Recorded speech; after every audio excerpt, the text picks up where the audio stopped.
Hello, hello, hello, hello, hello. Ayun, hello guys. Sana maayos na yung ano ko. Patay na. Lagi na lang malakas yung okay na yun. Lagi na lang malakas yung mic natin eh. Nakakabor yun eh.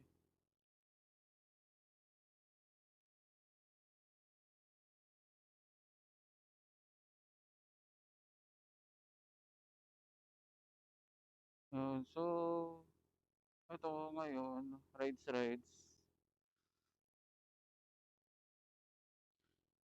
Siguro maganda pag-usapan natin yung tawag dito. Yung processing ng Kawasaki versus ng Honda pagdating sa ORCR and plate number.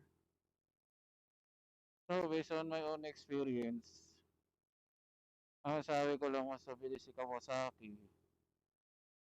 Dahil si Kawasaki, 3 weeks lang bago ko na-claim yung ORCR. Di bale, after 2 days, o 1 day lang ata, yung 2 days, nakuha ko na yung plate number ko.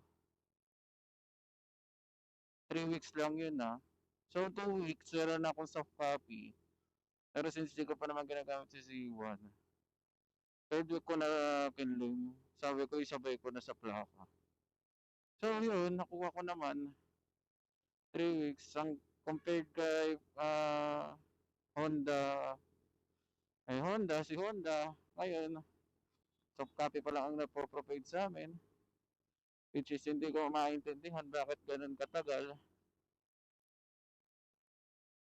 Parang naisip ko naman, ang tagal solution ng ahente,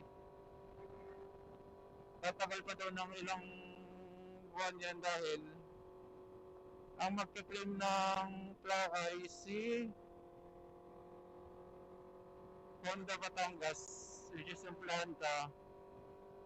Dahil pag galing ng planta doon, kukunin niya lahat ng mga process na and then saka dadalhin sa iba't ibang branch.